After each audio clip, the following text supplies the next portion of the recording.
For those of you that are in the back, we have plenty of seats up front. This is not church, so you don't have to sit in the back for this this presentation. I'm David Pennington. I'm superintendent of schools in Ponca City, and we're very happy that we're able to host this meeting of really hopefully patrons of K County, teachers and parents, and just people who are interested in school and the issue of school funding. With me tonight, though I can't get them on the stage, is Bruce Demuth, who is the superintendent of Pioneer Career Tech Center, Lori Simpson, the superintendent at Tonkawa Public Schools, Richard Riggs, the superintendent at Blackwell Public Schools, and Steve Stanley, who's the superintendent at Newkirk. We occasionally get together as superintendents to talk about lots of issues.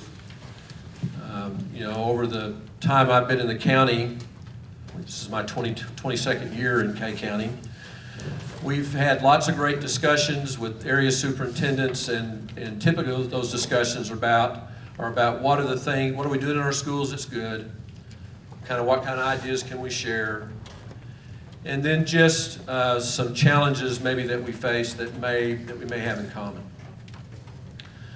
Back probably right after the first of the year, we met to talk about finances, as it became clear that the economic picture for Oklahoma was not very good, and we knew that that was going to affect our schools.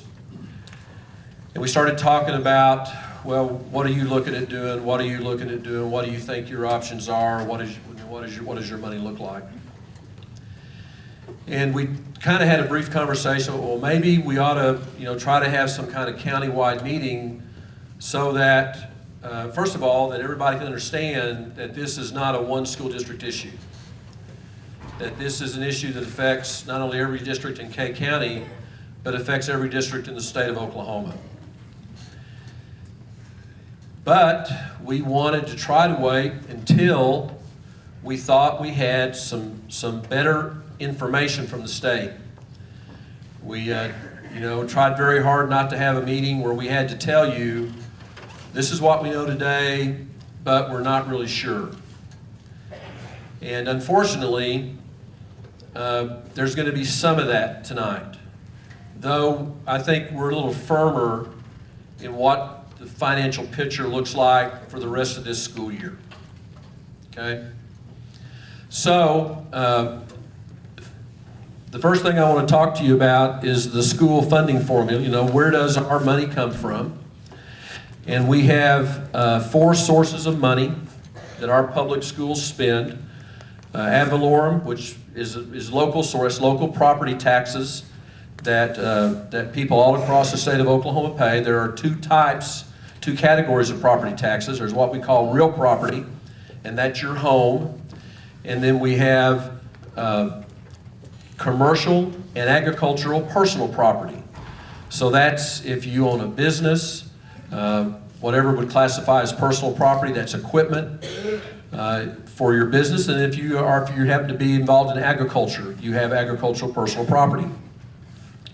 Intermediate county sources, and I'll describe those a little bit better later, but that's revenue that is collected at the county level to use for county school districts. Then we have state sources. That's when you hear about state aid. That's the money we get from the state. It's also not necessarily grants, but programs of state funds. Alternative education is an example of a state source of funding. Professional development dollars that we get to provide training for our teachers is state dollars. And there's a whole long list of state dollars. Health insurance. The health insurance premiums that we pay for our teachers and support personnel is a state source of revenue. And then we have federal sources, and typically that is Title I money, and it's also special education dollars. For the purposes of our discussion tonight, we won't be talking about federal sources, because the issue we're dealing with today is a state issue. It could be helpful if we were in a situation where the federal government was increasing what it sends out to schools across the country. We're not in that situation right now. We're basically in a holding pattern. Our revenue from the federal government is going up a little bit. It's not going up near enough to correct any problems we have.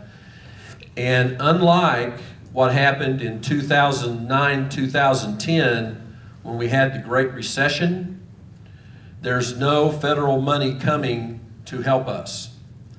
When that happened in 2008, 2009, we had 3 years of federal money that came to the state of Oklahoma.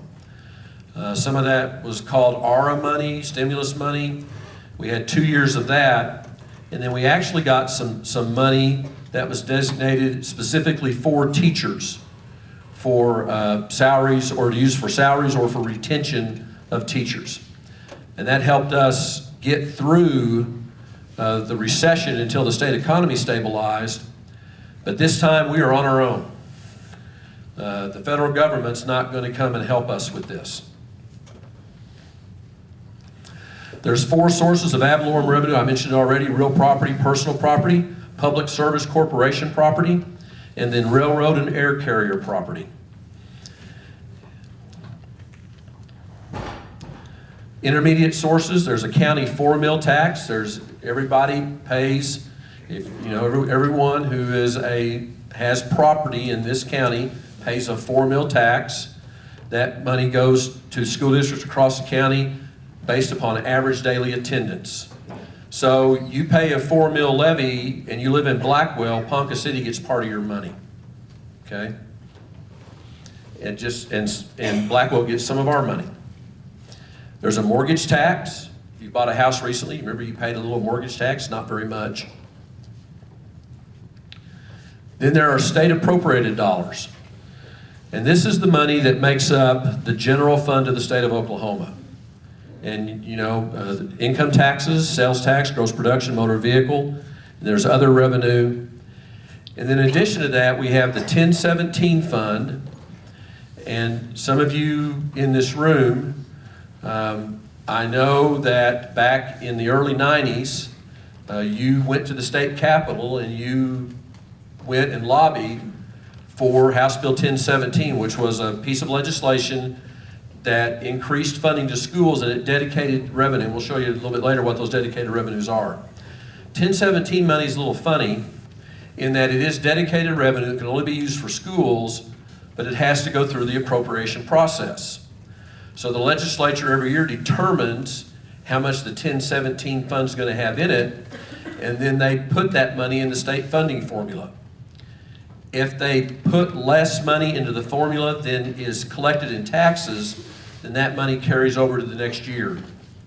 You may remember back in January, there was a big blow up about the State Department of Education finding money. They didn't find any money. That was 1017 money that had not been spent from the previous year. They collected more than $1017 than they appropriated, so it was basically in a savings account. And then we have a technology fund. The last time the price of oil dropped so low, which was in the late 90s, I think we got down to, it seems like to me, like $10 a barrel. The state legislature granted the oil companies a tax exemption. Basically, we're not going to charge you any gross production taxes until the price of oil hits a certain mark. When they did that, the oil companies had to agree to I think it's a 1%, basically a 1% increase in the taxes they pay on oil production, and that money was to go to a technology revolving fund that was going to be used to buy technology for school districts.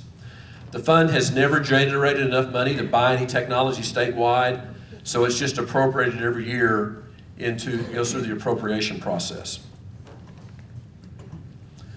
1017 has income tax, sales tax, tribal gaming, corporate income, and there's some other money that goes in there. State dedicated revenue, gross production. So the oil and natural gas that's produced in K County, a percentage of that goes to local school districts, and it's distributed to districts again through the funding formula. So if there's oil production in the Tonkawa School District, Ponca City gets a share of that money. Motor vehicle, that's the registration fees you pay. and it's distributed to school districts based on ADA statewide. I will tell you right now, I needed to have a little asterisk there because there's some controversy involving motor vehicle money, and I'll show you later what that controversy is, but our school districts have been negatively impacted by a change in the law that occurred last year that some of us believe has not been interpreted correctly by the State Tax Commission. Rural electric tax, if you are on rural electric, you pay a tax on those lines, and we get a share of that money. And then state land earnings. All states have land that was set aside for the support of public schools. You've heard of school land. Some of you maybe you farm, and you farm some school land. You lease that land. Sometimes that land has oil or gas production on it. In parts of Oklahoma City, I think some school land is where Penn Square Mall sits today. But what happens is the State Land Commission, they grant leases for oil revenue, they lease the land to farmers, they may lease it for somebody to build on, but all the proceeds that they earn goes into a trust fund, and then that money is distributed to school districts across the state based upon average daily attendance for school districts. A lot of that money is oil and gas revenue. So obviously, as the oil and gas industry goes, that fund can go up and that fund can go down, the money we receive. School districts have 3 operating funds they work from. We work from the general fund, a building fund, and a sinking fund. The sinking fund is the taxes that you pay for bond projects. If you've passed a bond issue to buy buses, or in Ponca City, we just passed a bond issue to build several new facilities in the district, okay? Bond funds cannot be used for anything other than what the taxpayers voted on. So we can't use any of the bond money that the voters in our district approved in October to pay teacher salaries with, okay? We're prohibited by law to do that. The same thing with the building fund. There are specific things the building fund can do. The building fund is all local money. There's no state money in the building fund. And there are a few things we can do that you can do in the general fund. For instance, if we wanted to pay the insurance for the school district out of the building fund, we could do that. If we wanted to pay custodial salaries out of the building fund, we could do that. But if you're using your building fund to do those things, then you don't have your building fund to kind of do just average routine maintenance on your facilities. The general fund is the main operating fund of the school district. And it really is the fund that when we talk about state aid cuts and funding revenue losses for schools, we're talking about the general fund. Every year in July, we get what we call the initial state aid allocation. And that allocation is updated throughout the year. We had 3 updates before we actually had our midterm adjustment.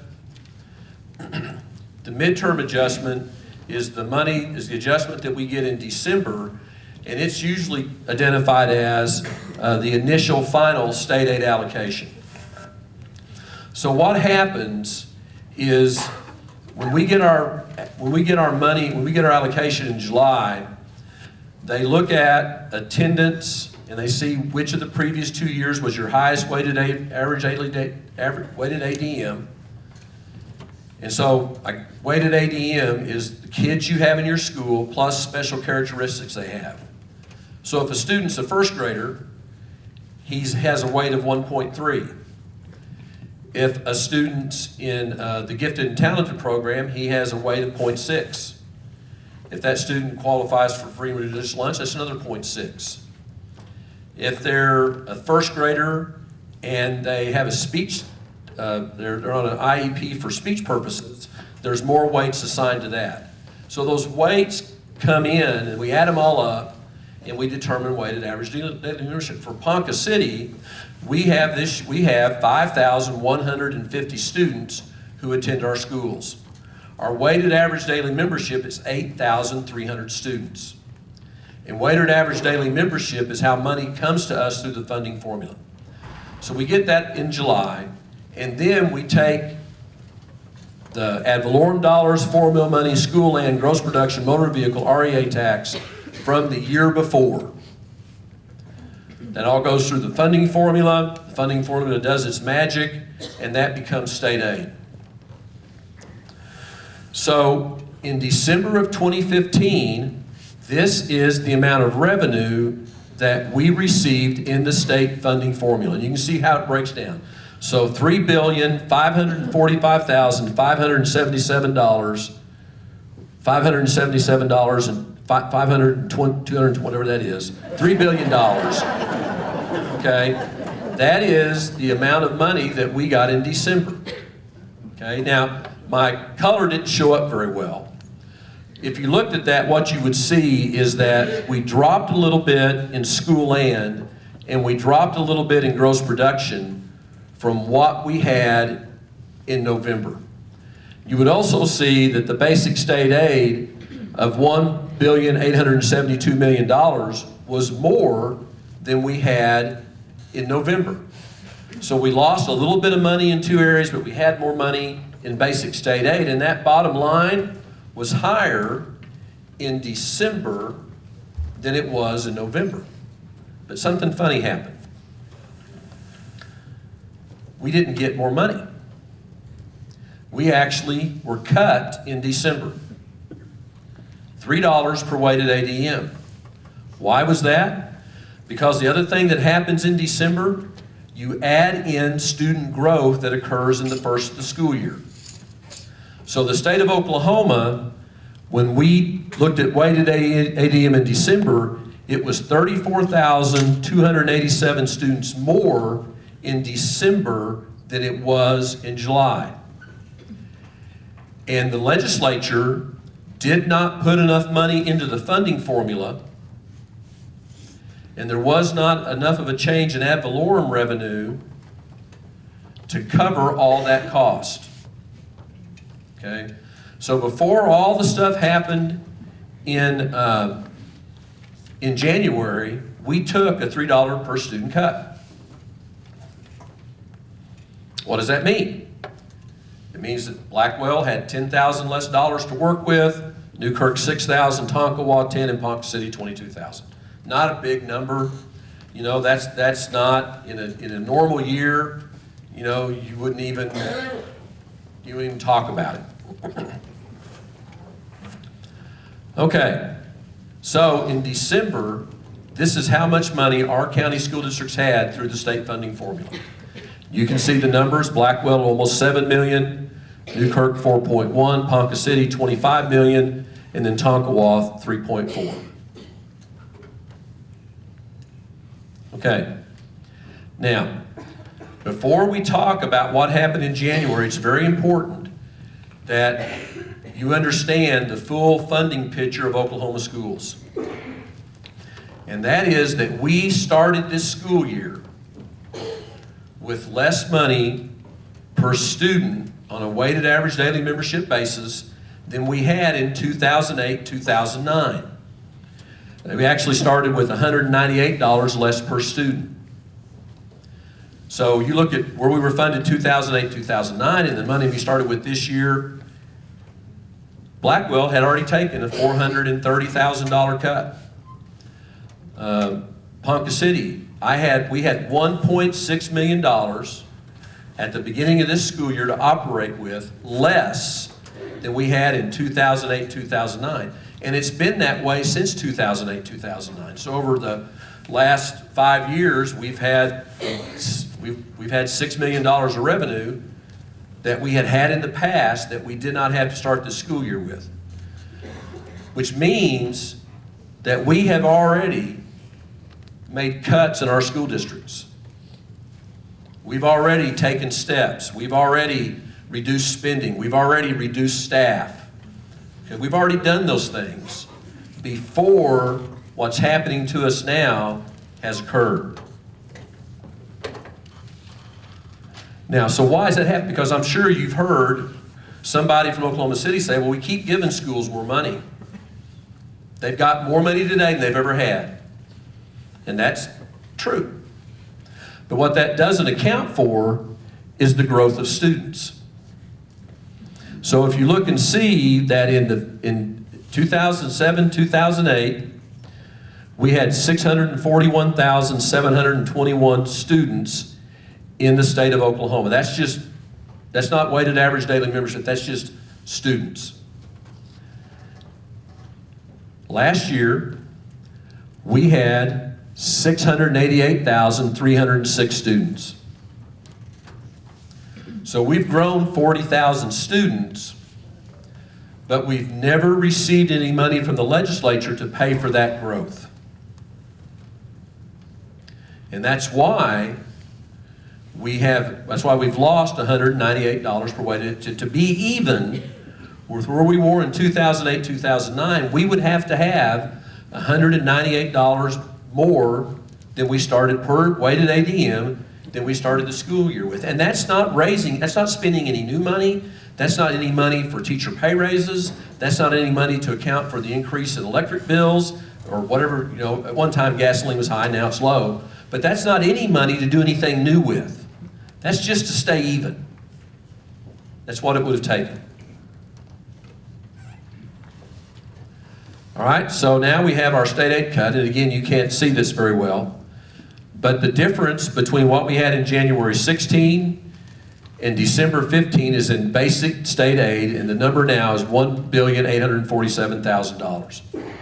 And so that's where the cut is. So when you hear that school spending was cut, or there's been a revenue failure and this has to happen, where we take that hit is in basic state aid.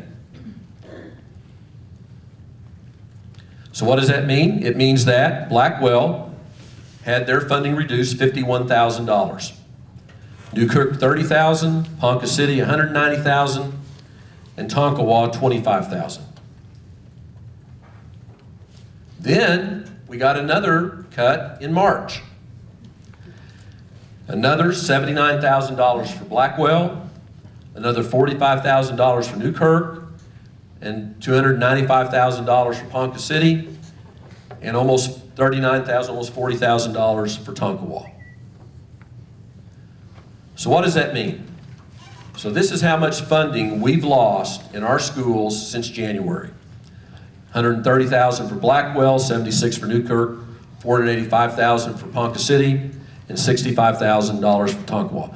I want to stop a minute. I know when you look at those numbers and you see what Ponca City's lost, and you kind of go, oh wow, you know, those other schools haven't lost very much. But you have to remember this is based upon students. So from a proportional standpoint, the effect on my budget and the effect on Tonkawa's budget is basically the same. It's basically the same hit because it's based on the number of kids that we serve.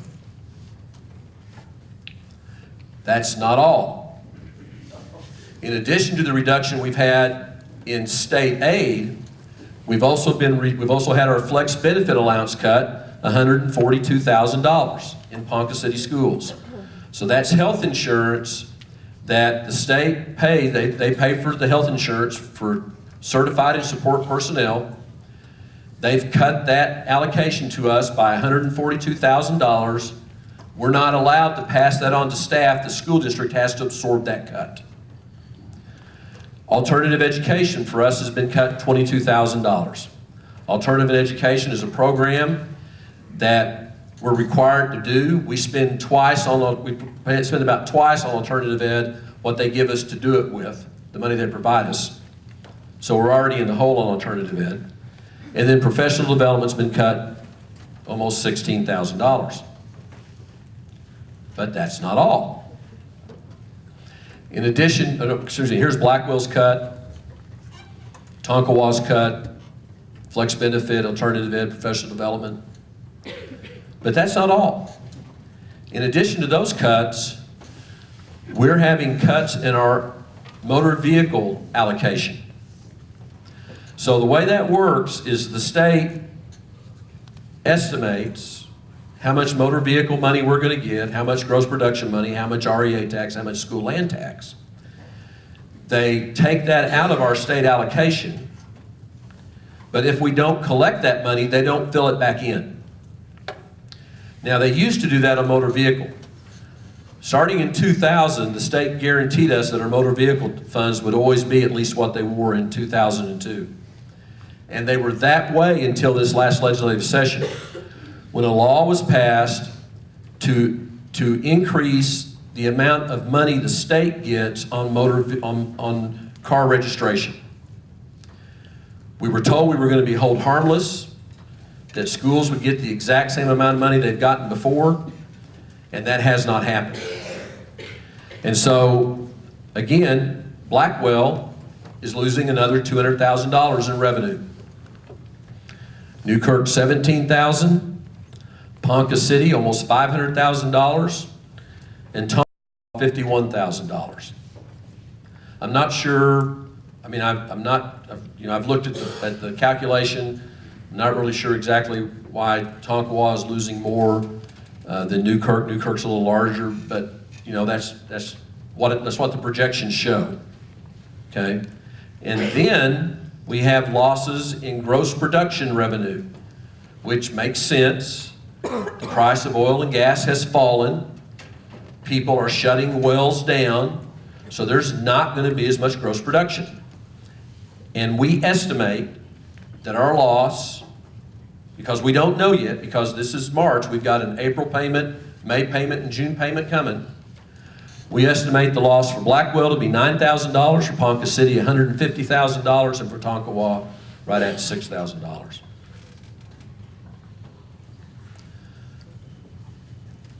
So that's where we are. So how are we dealing with it? Well, we're dealing with it with our fund balance.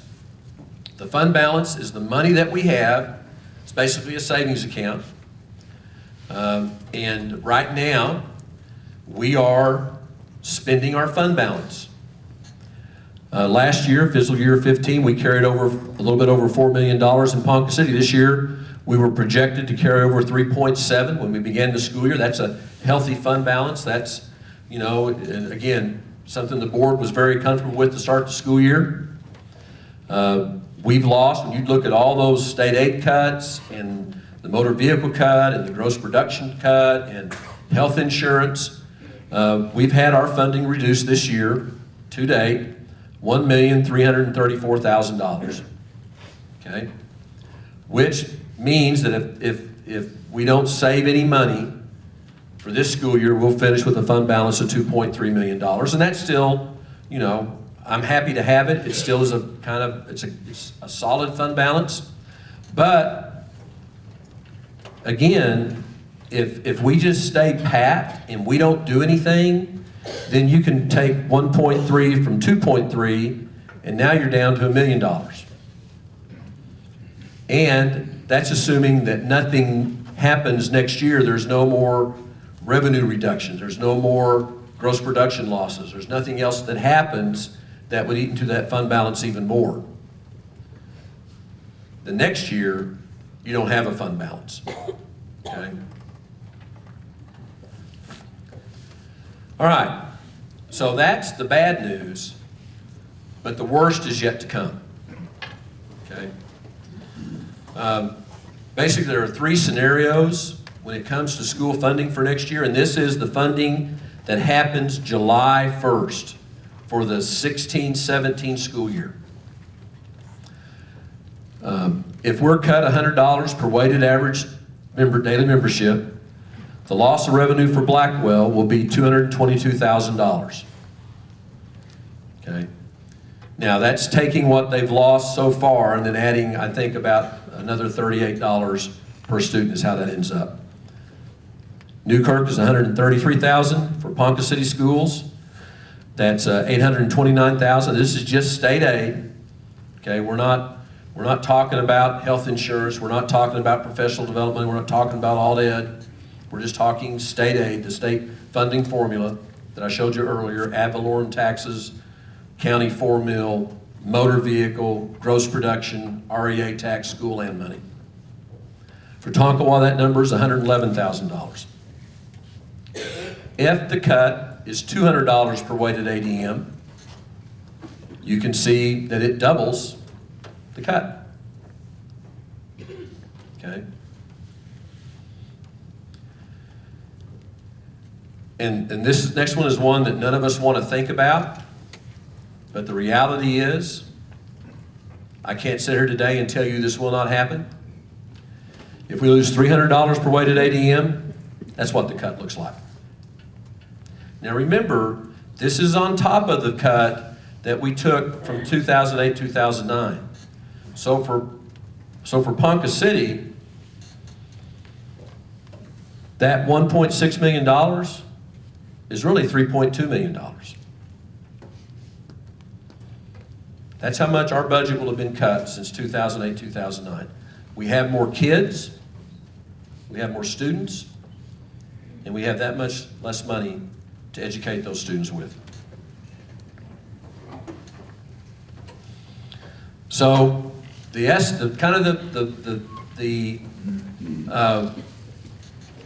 discussion in Oklahoma City by those people who consider themselves to be state funding formula experts, okay, is that their projection is that our cut for 16-17 that we're going to take July 1st is going to be $200 per weighted ADM. And that's what they're advising school districts to work with, okay? So why are they doing that? Well, that's based upon the revenue failure that was certified in March. And in that revenue failure, it said that chargeables, that's ad valorem tax collections across the state, will be $40 million less in 2016-17 than they were in 2015-16. That was, remember, that number was over $1 billion in ad valorem collections. They predict that's going to be $40 million less. General revenue failure, that's the revenue of the state of Oklahoma. That's all those tax dollars everybody pays, and it gets divvied out by the state. The estimate is that that failure, that shortfall, that loss will be $110 million. The 1017 fund will be $50 million short. The 1017 fund mirrors other state spending, other state funding. So when income tax is down for the state of Oklahoma, it's down for the 1017 fund. When gross production is down for the state of Oklahoma, it's down in the 1017 fund. So we take a double hit. Other state agencies just take the general revenue hit. In education, we take the general revenue hit and we take the 1017 hit. And then the technology fund, we estimate to be down $30 million. All right, so how do we manage these devastating cuts? Well, we plan for the worst, we hope for the best. We're going to try, all of us are going to try to save as much money as we can this year. We've all implemented hiring freezes, and we've all either sharply reduced or have halted spending on supplies and materials. Some of you may have a child in a school that's come home and said, I don't get to go on a field trip this year. Okay? Because we've cut the instructional budget for our sites. So what do school districts do? Well, you know, we're going to save as much money this year as possible. Again, implementing a hiring freeze, halt spending, supplies, materials, reduce instructional budgets, eliminate and reduce summer school programs. Some absences requiring substitutes will be left unfilled. For the rest of this school year, we will not fill every substitute position. And reduction in student contact days for the current school year. Now, so the other word for reducing student contact days is having less days of school. Okay. Some of us have the option of doing that because at the beginning of the year we filled out a form that said that if we decided to, we could use hours instead of days to determine our school year. So we have an option of using 1,080 hours rather than 175 days, or in our case, 177 days. So how does reducing the number of student contact days save money? Well, here's where we save it. We save it in transportation. If we don't have school, we don't have to transport students. It saves us in transportation, payroll for bus drivers and fuel. We're using less fuel. Teaching assistants. If we don't have school, we don't have to have our teaching assistants. Crossing guards, substitutes, custodians, secretaries, and then technology.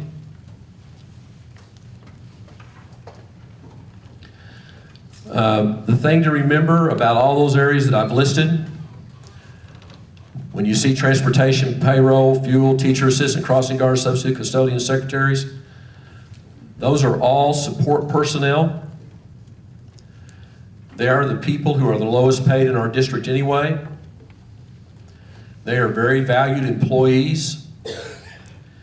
And obviously, we're very hesitant to do that. Because obviously, these are the people that can least afford to not be paid for 1 day, 3 days, 5 days, 7 days of work, of money that they're planning on receiving. So how about the 2017 school year? Well, there's no good choices, but the options we're going to consider: staff reductions. We're school districts, and we spend our money on people. That's what we do. We hire teachers, we hire custodians, we hire secretaries and teacher assistants and bus drivers and crossing guards and child nutrition workers. That's where our money is. We don't have research, budgets. We don't have marketing budgets. We hire people. And those people work with your kids every day. But 85% of our general fund budget is in personnel. 74% of that goes to certified staff, 26% to support staff. Which tells you that if we cut personnel, that the vast majority of those cuts, where money is going to be saved, is in certified staff. It's not custodians, okay? It's in certified staff. It's in teaching positions, administrative positions. We're having discussions about eliminating transportation. State law does not require us to transport students. What the law says is if you transport anybody, you have to transport everyone who lives 1.5 miles away from their school. So we don't have an option of just going and picking up rural students and not transporting students who live inside Ponca City, who live 1.5 miles from the high school, or 1.5 miles from west, or 1.5 miles at east. If we transport the rural students, we have to transport everybody that's 1.5 miles out. We could have booster club activity accounts pay for athletics and fine art travel. Unfortunately, we live in north central Oklahoma. Now, most of the time that's great. Great place to live, great place to raise your family. Lots of positives of living here, except when it comes time for athletic events. Because we have to go a long way to play people if we play schools that are our same size. I've been trying to get Tonkawa to schedule some football, and they won't do it. I think it'd be a great game. But we have to go. Our closest competitor is Stillwater. We don't play them very much anymore because they're now in a conference with schools in the Oklahoma City area. So for us, it's travel. When you see a bus pull out of here to go to a football game or a basketball game or a wrestling match or a track meet or a baseball game or to go play golf or tennis or swimming, or what else we do, they're traveling to typically Oklahoma City or Tulsa.